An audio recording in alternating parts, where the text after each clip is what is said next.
हाय दोस्तों, अगर आप भी अपने पैसों को सेविंग करना चाहते हैं और सुरक्षित सेविंग करना चाहते हैं तो ये वीडियो आपके लिए है। इस वीडियो में आपको बताऊंगा कि आप अपना पैसे कहां स्टोर कर सकते हैं और सेविंग कर सकते हैं और बहुत ही सुरक्षित। और यहाँ पे सिर्फ आपका पैसा सेविंग ही नहीं होगा बल्कि मतलब यहाँ पे आप पैसा को जमा ही नहीं करेंगे बल्कि उनका बेहतर सबसे ज़्यादा इंटरेस्ट ब्याज भी आपको मिलेगा। ठीक है, यानी कि मैं बात कर रहा हूँ पीपीएफ अकाउंट की। तो पीपीएफ अकाउंट क्या है और कैसे हम इसमें जमा कर सकते हैं और कितना ब्याज मिलेगा, कैसे मिलेगा, सब कुछ यानी कि पीपीएफ अकाउंट से रिलेटेड जितने भी जानकारी है सब मैं आपको इस वीडियो में देने वाला हूँ। ये वीडियो लंबा बनेगा इसलिए आराम से इसे देखिएगा। ये वीडियो आप देख लीजिएगा तो आपको पीपीएफ अकाउंट से रिलेटेड सारी जानकारी आपको मिल जाएगी। ठीक है, अगर आप इसे जानकारी के तौर पर भी वीडियो को देखना चाहते हैं तो ये आपके लिए उपयोगी है। तो चलिए इस वीडियो में आगे बढ़ते हैं। पीपीएफ इसका फुल फॉर्म होता है पब्लिक प्रोविडेंट फंड। क्या है इसकी योग्यता, यानी कि इस पीपीएफ अकाउंट खुलवाने के लिए आपको क्या योग्यता है, क्या ब्याज दर रहेगा, कैसे पैसे निकालेंगे, क्या योगदान सब करना रहेगा, तो सब कुछ मैं आपको बताऊंगा। ठीक है, तो शुरू से स्टार्ट करते हैं।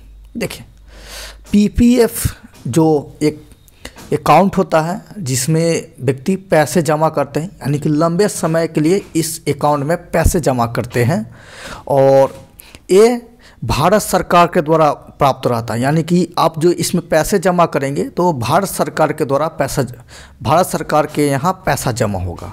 ठीक है, यानी कि बैंक में अगर जमा कर रहे हैं तो बैंक एक माध्यम रहेगा, पर आप अपना पैसा भारत सरकार के यहाँ जमा करेंगे और इस पे इंटरेस्ट जो है भारत सरकार देंगे। ठीक है, तो इसका मैं पढ़ते जा रहा हूँ। तो PPF public provident fund Bharat में प्रचलित सबसे लोकप्रिय सेविंग स्कीम्स बचत योजना में एक है। यानी कि पीपीएफ जो है और भारत में चल रहे बहुत सारा बचत योजना है, उसमें ये पीपीएफ नंबर 1 पे है, एक पे आते हैं। ठीक है, इस योजना को केंद्रीय सरकार द्वारा ऑफर किया जाता है। यानी कि ये योजना कौन लाए हुए हैं? केंद्रीय सरकार, यानी कि भारत सरकार। भारत सरकार अभी वर्तमान कौन है? नरेंद्र मोदी है, उनके द्वारा ये ऑफर किया जाता है। इस योजना में निवेश करके पैसे रिटर्न सुरक्षित और गारंटी रहते हैं। यानी कि इस जो अकाउंट है पीपीएफ अकाउंट है, इसमें आप अपना पैसा जमा करते हैं तो आपका पैसा सुरक्षित रहता है और इसमें रिटर्न भी हो सकता है। ठीक है, और सुरक्षित और गारंटी 100% आता है और ब्याज भी बेहतर मिलता है। ठीक है, मैं आपको ऐसे बता देना चाह रहा हूँ कि इस पीपीएफ अकाउंट में अगर आप पैसा जमा करते हैं तो कोई भी आपके अलावा कोई भी आप पैसा नहीं निकाल पाएगा। मतलब आप और आपके नॉमिनी जो होगा, ठीक है, नॉमिनी क्या होगा मैं आगे बताऊंगा। मतलब आप और नॉमिनी के अलावा कोई भी आपके अकाउंट से पैसा नहीं निकाल पाएगा। ठीक है, कोर्ट भी चाहेंगे, न्यायालय भी चाहेंगे, खुद कोई सरकार भी चाहेंगे तो पैसे नहीं निकाल पाएंगे। यानी कि पीपीएफ अकाउंट इतना सुरक्षित होता है कि आपको मुकदमा भी चले, आप दिवालिया भी हो जाए, कुछ भी अपराध मतलब ऐसे दर्शन नहीं करना चाहिए। मतलब किसी भी हालत में पीपीएफ अकाउंट से आप या आपकी नॉमिनी निकाल सकते हैं। ठीक है, इतना इसमें सुरक्षित रहता है और इसका ब्याज भी बेहतर मिलता है और लंबे समय पे आप इसमें जमा भी कर सकते हैं, स्टोर भी कर सकते हैं। ठीक है, दूसरे में रिस्क रहता है। ठीक है, जैसे शेयर मार्केट होता है, म्यूचुअल फंड होता है, एलआईसी हो गया, सहारा इंडिया हो गया, अदर कुछ प्रोग्राम है, उसमें पैसा आपके कोई लेकर चला जाएगा या कुछ हो जाएगा। लेकिन इसमें पीपीएफ अकाउंट में कुछ भी होगा तो आप भारत सरकार को पैसा दे रहे हैं तो भारत सरकार आपको किसी न किसी हाल में पैसा देंगे। ठीक है, बैंक नहीं है, बैंक में नहीं जमा कर रहे हैं, बैंक एक माध्यम है। बैंक में भी जमा होता था, कहता है कि 5 लाख तक ही मैं आपको दे सकता हूँ, उसके ज़्यादा का पैसा मैं नहीं दे सकता हूँ। अगर बैंक डूब जा रही है या बैंक से कोई पैसा लेकर चला जा रहा है या बैंक की चोरी हो जा रही है तो ठीक है, लेकिन पीपीएफ अकाउंट में नहीं है। मैं आपको आगे सब कुछ बताऊँगा। चलिए, पीपीएफ अकाउंट टैक्स लाभ भी प्रदान करता है। यानी कि पीपीएफ अकाउंट में आपका जितना भी पैसा है उस पर टैक्स नहीं लगता है। नंबर 1 बात है, अच्छा है ना। अगर उसी पैसों को आप अपने घर पे रखते हैं तो उस पर टैक्स लगेगी, भारत सरकार इनकम टैक्स वो टैक्स लगेगा, ठीक है। लेकिन उसी पैसे को आप पीपीएफ अकाउंट में रखते हैं तो कोई टैक्स नहीं लगने वाला है, टैक्स फ्री रहेगा। कितना अच्छी बात है ना।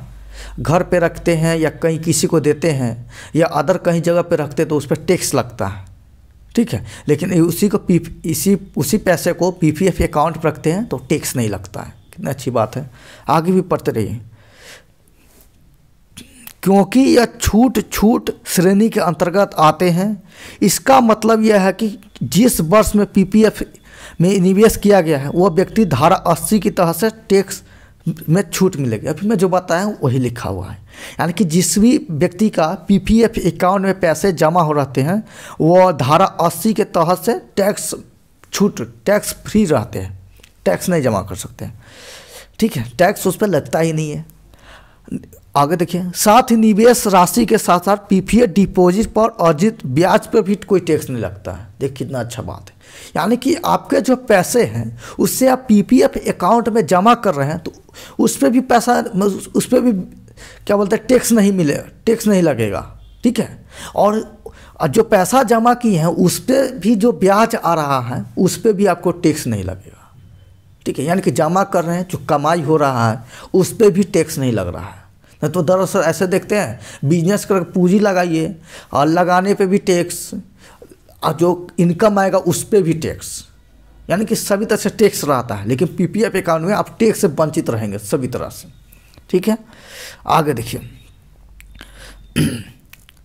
पीपीएफ के लिए पीपीएफ के ब्याज दर तिमाही सरकार द्वारा निर्धारित की जाती है। यानी कि पीपीएफ अकाउंट में ब्याज तिमाही होती है, ठीक है। ब्याज का भी अलग अलग तरीका होता है। आप जनरली ब्याज जो देते हैं तो महीना पे ब्याज चलता है, बैंक में है तो साल मतलब कि साल पे ब्याज चलता है। लेकिन इस पीपीएफ में है तिमाही पे आपको ब्याज चलता है। कितना अच्छी बात है ना, ठीक है। जितना कम है उतना ज़्यादा ब्याज बनता है। तो हर तिमाही द्वारा ब्याज निर्धारित होता है। और पीपीएफ की ब्याज दर आपको 2021-22 की पहली तिमाही यानी कि अप्रैल से इस तारीख तक 7.1 तय की गई है। यानी कि आप जो भी पैसा जमा कीजिएगा उस पर ब्याज आपको 7.1% लगेगा। यानी कि देहात तौर पे 7 रुपये सैकड़ा पे ब्याज लगेगा, ठीक है। कितनी अच्छी बात है, समझ रहे हैं ना। मतलब 7% आपको ब्याज मिलेगा। अब आगे क्या चीज़ है, और आगे मैं ये जितना आपको डैश दिख रहा है इस पे मैं बातचीत करने वाला हूँ, ठीक है। आपको लग रहा है कि मैं एक वेबसाइट पे जो डाटा डाला उसको मैं पढ़ रहा हूँ, नहीं। मैं खुद पीपीएफ अकाउंट खुलवाया हूँ और मुझे कितना बेनिफिट हुआ है तब मैं इस पे डिसाइड किया हूँ कि मैं वीडियो बनाऊँ, ठीक है। तो मैं इतना टाइपिंग नहीं करवा सकता, इसलिए मैं टाइप किया हुआ अच्छा सब वेबसाइट में पढ़ा हूँ, ठीक है।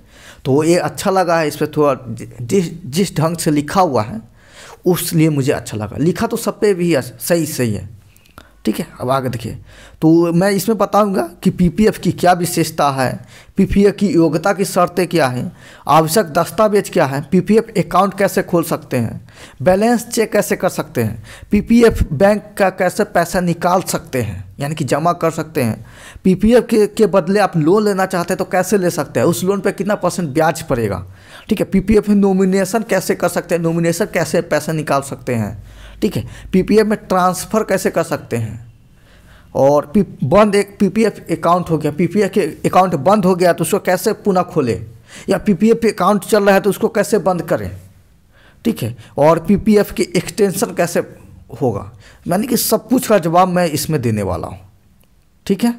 तो चलिए एक करके मैं आपको बताते जा रहा हूँ। वीडियो लंबा बनेगा इसलिए टेंशन नहीं लेना है, क्योंकि आपको छोटा सा वीडियो 5-6 बनाऊँ और उसमें आपको अधूरा ज्ञान दूँ, उससे अच्छा है कि एक ही वीडियो में आपको पूरा ज्ञान दे दूँ, ठीक है।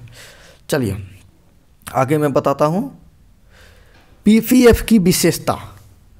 तो पहला विशेषता है कि लॉक इन अवधि, यानी कि यह पीपीएफ की खास विशेषता है कि यह लॉन्ग टाइम यानी कि लंबे समय तक इसमें पैसा जमा कर सकते हैं।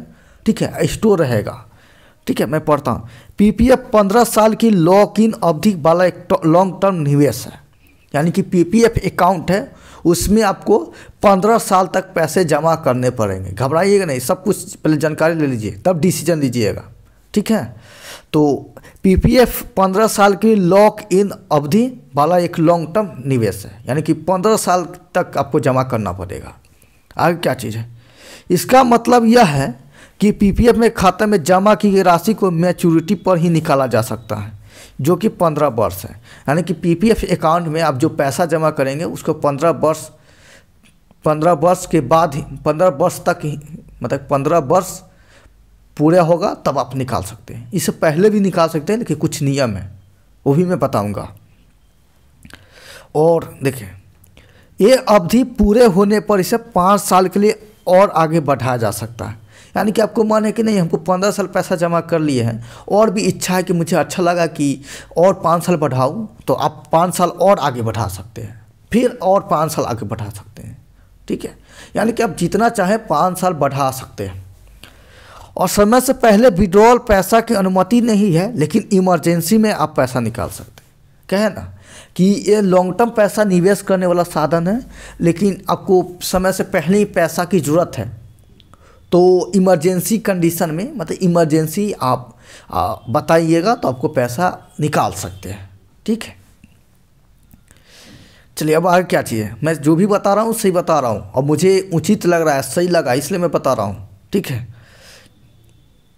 आप हमसे फ़ोन करके भी कॉन्फर्म कर सकते हैं कि सर आपने ये बताया था, क्या सही है क्या गलत है, तो मैं सब कुछ बताऊंगा।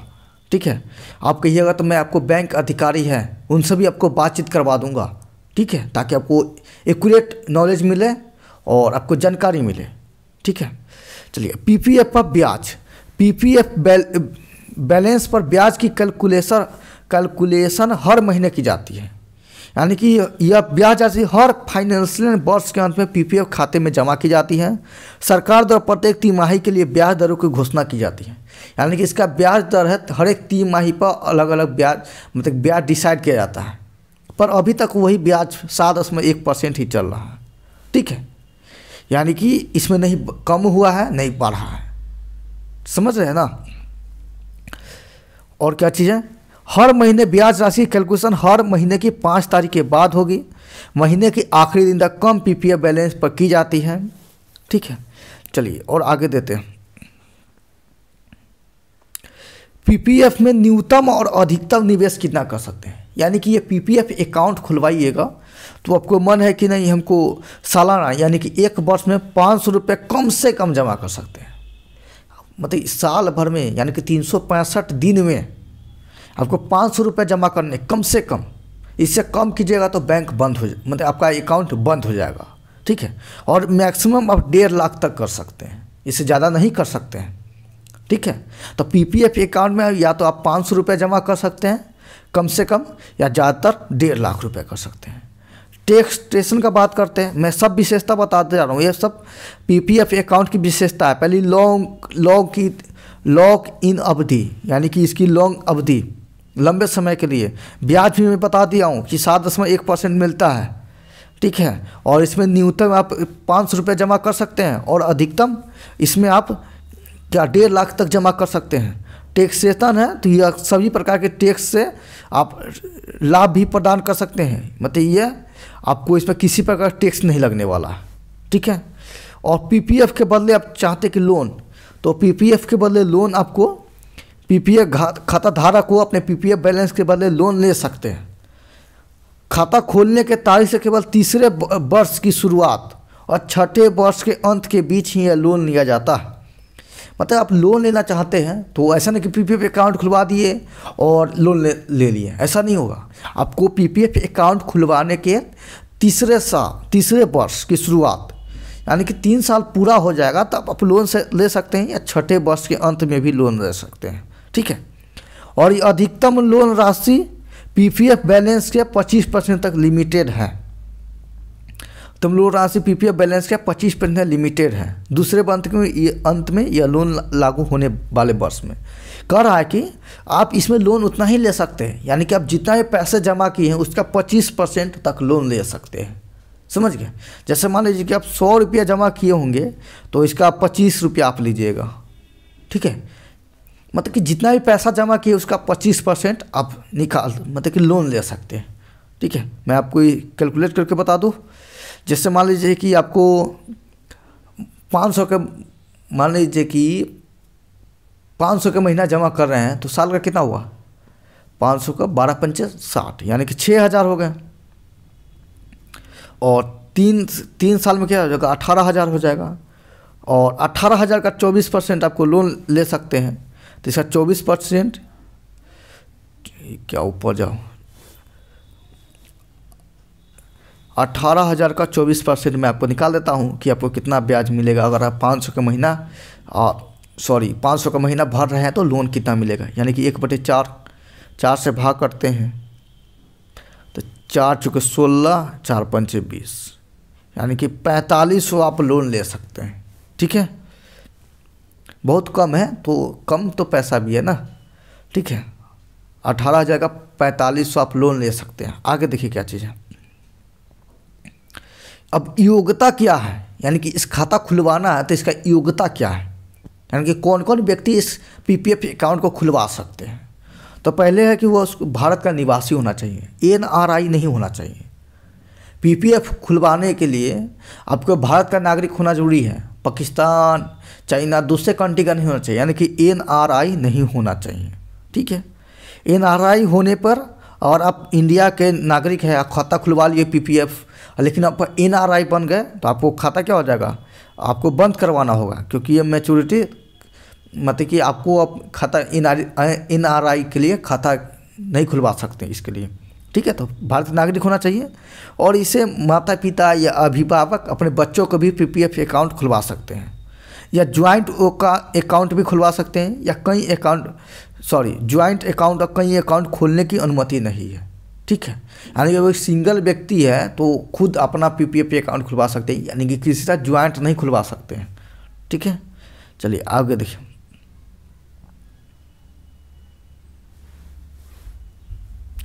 सॉरी, कहाँ चला गया?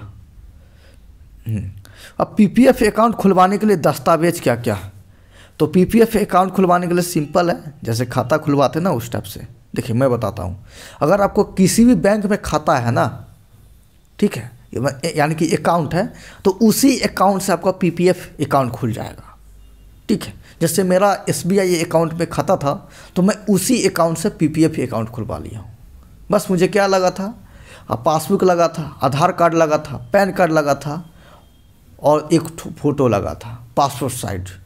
ठीक है, तो यहाँ पे क्या है, पीपीएफ खाता खुलवाने के लिए आपको फॉर्म ए लगता है, फॉर्म बैंक में ही मिल जाएगा। ठीक है, पीपीएफ खाता खोलने के लिए। और दूसरा है कि केवाईसी दस्तावेज, यानी कि एड्रेस प्रूफ के तौर पे आपको आधार कार्ड हो जाए, वोटर आईडी हो जाए, या ड्राइविंग लाइसेंस। ठीक है, एड्रेस प्रूफ के लिए पैन कार्ड और पासपोर्ट साइज, ये सब आपको लगेंगे। ठीक है, कहा ना कि एड्रेस प्रूफ के लिए कोई आधार कार्ड, वोटर आईडी, ये सब एड्रेस प्रूफ के लिए। पैन कार्ड रहना चाहिए आयकर विभाग प्रूफ करने के लिए। और तीसरा पासपोर्ट साइज फ़ोटो होना चाहिए। और आप नॉमिनी के लिए, तो नॉमिनी के लिए एक फॉर्म आता है, यह फॉर्म किसी बैंक से प्राप्त कर सकते हैं, नॉमिनी के लिए फॉर्म भर सकते हैं। ठीक है, चलिए सब कुछ मतलब कि सब कुछ वेबसाइट से भी आप डाउनलोड कर सकते हैं, लेकिन आप जिस भी बैंक में आप खाता खुलवाने जा रहे हैं पीपीएफ अकाउंट, तो वहाँ भी सब कुछ उपलब्ध रहता है। ठीक है, ऑनलाइन भी खाता खोल सकते हैं, सब कुछ मैं बताऊंगा आगे, बने रहिए। पीपीएफ अकाउंट कैसे खोलें? तो पीपीएफ अकाउंट है तो जितने भी पोस्ट ऑफिस होते हैं, डाक घर होते हैं, वहाँ भी पीपीएफ अकाउंट खुलता है। या आप नेशनलाइज बैंकों, ठीक है, या प्राइवेट बैंकों में भी आप खाता एक पीपीएफ अकाउंट खुलवा सकते हैं। नेशनलाइज बैंकों का मतलब कि जिस बैंक का राष्ट्रीयकरण हो चुका है, यानी कि जो सरकारी बैंक है, उसमें भी आप पीपीएफ अकाउंट खुलवा सकते हैं। या प्राइवेट आईसीआईसी, एचडीएफसी, एक्सिस, सब में आप पीपीएफ अकाउंट खुलवा सकते हैं। बस क्या है, पीपीएफ अकाउंट की सुविधा अलग अलग मिलेगा। ठीक है, जैसे आप पोस्ट ऑफिस यानी कि डाकघर में खुलवा रहे हैं तो डाकघर की सुविधा मिलेगा। ठीक है, समझ गए, मतलब कि वहाँ का कस्टमर बिहेवियर क्या कैसा मिलेगा, उस टाइप से मिलेगा। अगर आप कोई सरकारी बैंक में खुलवा रहे हैं तो वैसा सर्विस मिलेगा, मतलब वहाँ का सेवा मिलेगा, माने कि वहाँ का स्टाफ कैसे बातचीत करेगा, कैसे आपको मुहैया कराएगा। लेकिन आप प्राइवेट में करवा रहे हैं तो और भी बहुत अच्छी है, ठीक है। प्राइवेट में है तो आपको बहुत अच्छे से सर्विस मुहैया होगा, ठीक है, ऑनलाइन सुविधा प्राप्त होगा। लेकिन आजकल सभी जगह ऑनलाइन हो चुका है, यानी कि आप डाकघर में भी ऑनलाइन अकाउंट खुलवा सकते हैं, पैसा जमा कर सकते हैं, सब मैं बातचीत करूँगा, ठीक है।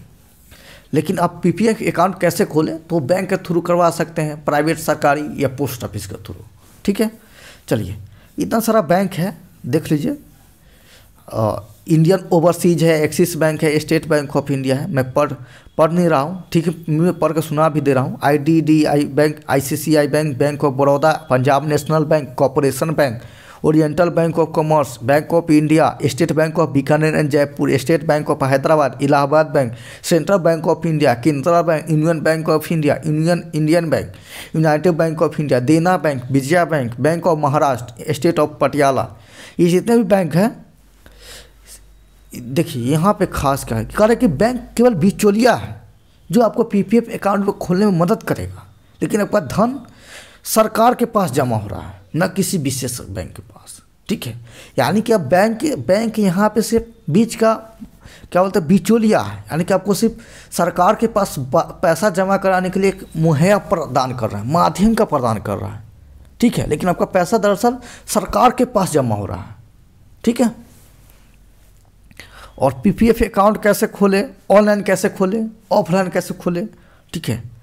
तो पीपीएफ अकाउंट के लिए आपको बैंक में किसी एक में खाता होना चाहिए, यानी कि ऑनलाइन खोल रहे हैं तो ऑनलाइन के लिए सबसे पहले आपको किसी एक बैंक में खाता होना चाहिए, ठीक है।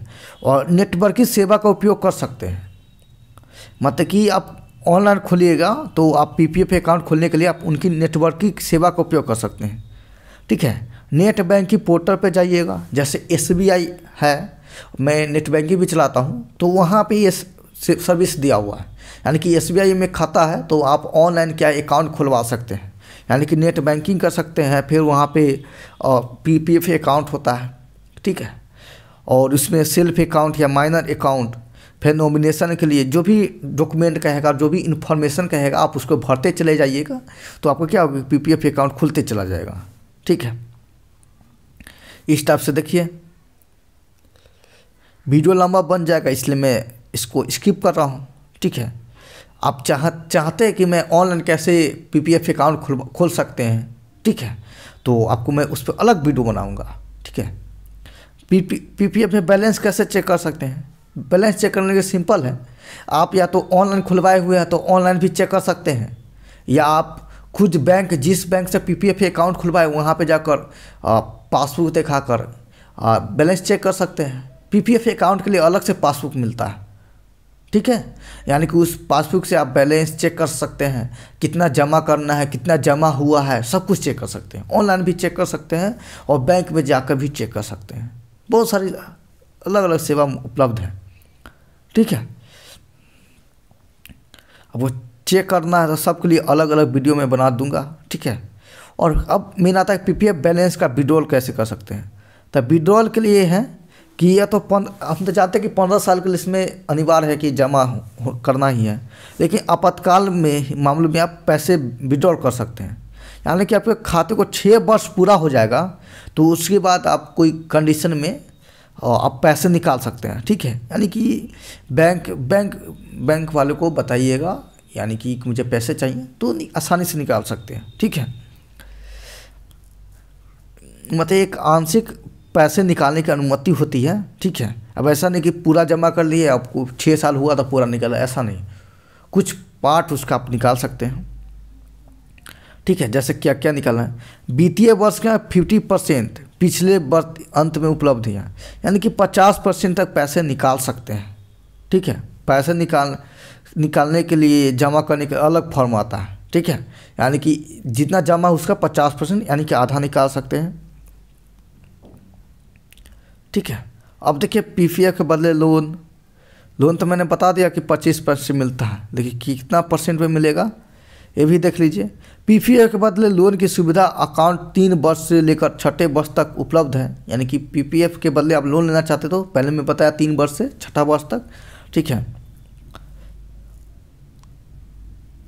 और कहा है कि पहले अगर डबल लोन लेना चाहते ऐसा नहीं होगा, पहला लोन आपको बंद करना पड़ेगा तब दूसरा लोन ले सकते हैं, ठीक है। और इसका जो क्या बोलते हैं परसेंटेज चलेगा वो भी मैं आपको बता देता हूँ। पीपीएफ अकाउंट 1 जनवरी 2022 को खोला जाता है, तो फाइनेंशियल अकाउंट में ये डेट बता रहा है। इस लोन लेने के लिए भी अलग सा फॉर्म आता है, फॉर्म डी, ठीक है। ये सब आपको बैंक वाले को पता होगा। और जितना भी आपके पास पीपीएफ अकाउंट में पैसा उसका 25% ही पैसा ले सकते हैं, निकाल सकते हैं, लोन ले सकते हैं। और लोन पे ब्याज है तो आपको प्रचलित जितना भी ब्याज चलता है, ये इसको थोड़ा अलग पॉइंट है, जितना भी ब्याज चलता है उस पर 2% अधिक बढ़ाकर ब्याज लिया जाता है, ठीक है। मैं आपको सही बता रहा हूँ। यानी कि पीपीएफ अकाउंट से आप लोन ले रहे हैं तो जितना अगर जनरल ब्याज चल रहा है उस समय, तो उस पर 2% बढ़ाकर ब्याज लिया जाता है पीपीएफ में, समझ रहे हैं। मतलब अदर कोई बैंक से आप ब्याज लेते तो 8% है, तो इसमें आपको 10% हो जाएगा, ठीक है। यह आपको क्या कि प्रचलित ब्याज दर से 1% अधिक है। 30 नवंबर 2011 से पहले है, ये अलग अलग डेट है, मतलब 2% लेगा या 1% अधिक लेगा, ठीक है। चलिए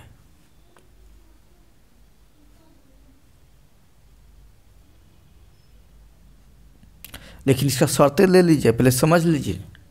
हाँ, मतलब पीपीएफ लोन आप लेना चाहते हैं तो इसका थोड़ा अलग से वीडियो सर्च कर लीजिएगा। आप कहिएगा तो मैं स्पेशल बना दूंगा, ठीक है। या कोई बैंक ऑफिसर से अच्छे बात कर लीजिएगा। ऐसा नहीं कि लोन ले लिया उस पर ज़्यादा से ज़्यादा ब्याज लग रहा है, ठीक है। ऐसे मैं आपको हल्का सा बता दे रहा हूँ कि जितना भी ब्याज लीजिएगा उस पर जो परसेंट चल रहा है पूछ लीजिए अभी कितना ब्याज रेट चल रहा है, उससे 2% ज़्यादा लेगा या 1% ज़्यादा लेगा, ठीक है। और है कि लोन है कि पहली बार आपको 2 महीने के भीतर ही चुकाना पड़ेगा। एक बार मूल राशि के पूरी के भुगतान के बाद 2 महीने के भीतर ब्याज चुकाना पड़ता है। यानी कि जितना भी ब्याज चलेगा उसको आपको 2 महीने के भीतर ही ब्याज देना पड़ेगा। और 36 महीने के भीतर चुकाया नहीं जाता है। 36 महीने का मतलब है कि 2 साल के भीतर नहीं चुकाया तो ब्याज दर से 6% अधिक ब्याज दिया जाता है, समझ जाइए। अगर 10% है तो ब्याज 16% हो जाएगा, ठीक है।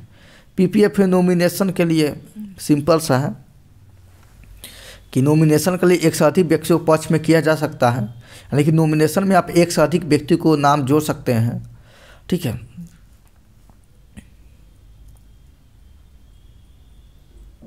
और एक से अधिक व्यक्ति को जोड़ रहे हैं नॉमिनी में, मैं इसको एक से अधिक व्यक्ति को नॉमिनी में जोड़ रहे हैं तो प्रत्येक व्यक्ति नॉमिनी का प्रतिशत हिस्से का उल्लेख किया जाना चाहिए, ठीक है।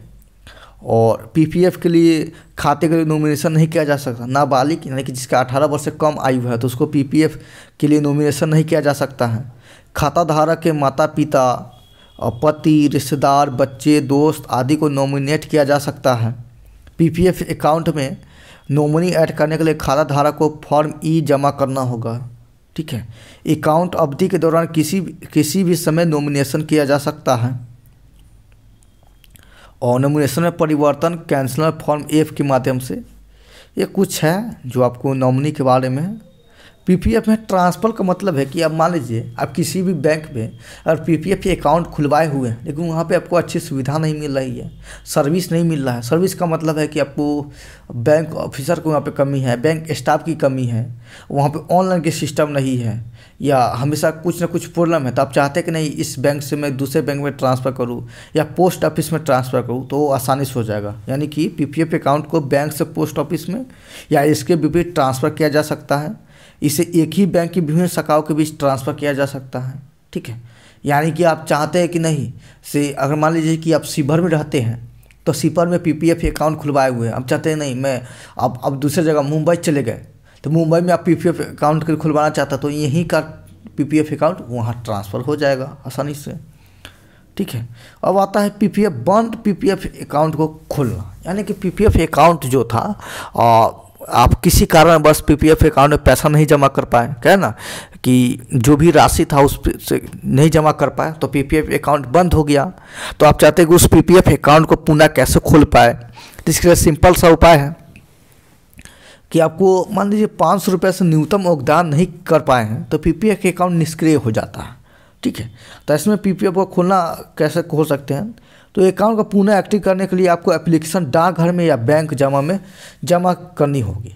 ठीक है, यानी कि आपको पीपीएफ अकाउंट बंद हो चुका है तो उस पीपीएफ अकाउंट के लिए एप्लीकेशन आपको बैंक या पोस्ट ऑफिस में जाकर जमा करना होगा। ठीक है, और सिंपल सा है, अगर पीपीएफ अकाउंट बंद किए हुए जितना साल हो गया होगा प्रत्येक साल को जोड़कर आपको प्रत्येक साल 50 रुपये के भुगतान करना होगा। यानी कि मान लीजिए पीपीएफ अकाउंट 5 साल पहले बंद हो चुका है तो अभी 5 साल हुआ है तो 5 साल को 50 रुपये से जोड़ लीजिए, 250 रुपये आपको अलग से चार्ज लगेगा। ठीक है, ऐसे भी कम ही है।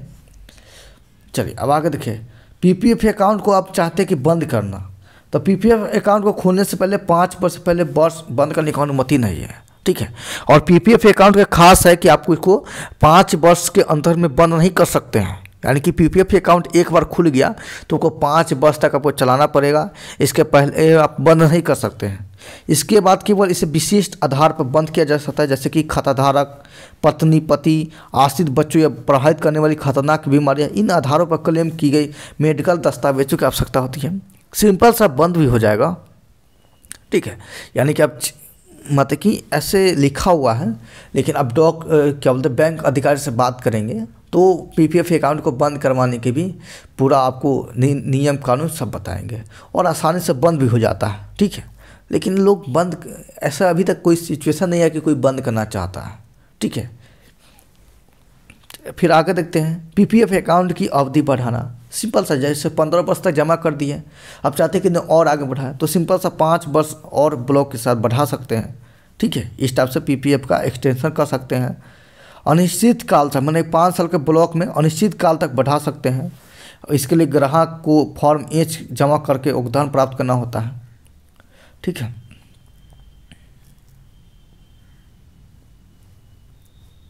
कह रहा है कि एक बार जब योगदान के साथ एक्सटेंशन किया जाता है तो अकाउंट एक्सटेंशन की तारीख तक बैलेंस राशि का अधिकतम 60% विड्रॉ कर सकते हैं। यानी कि आप आधा से बेसी भी जमा निकाल सकते हैं। ठीक है, तो इस विकल्प को चुनने के आपको कोई फॉर्म भरने की आवश्यकता नहीं है। चलिए, यहाँ तक मैं आपको पीपीएफ अकाउंट से रिलेटेड सारी जानकारी मैं दे दिया हूँ।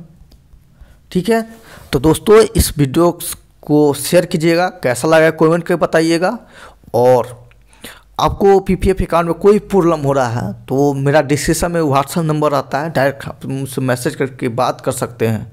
ठीक है, और किसी प्रकार प्रॉब्लम हो आप मुझे संपर्क कर सकते हैं। तो चलिए, धन्यवाद।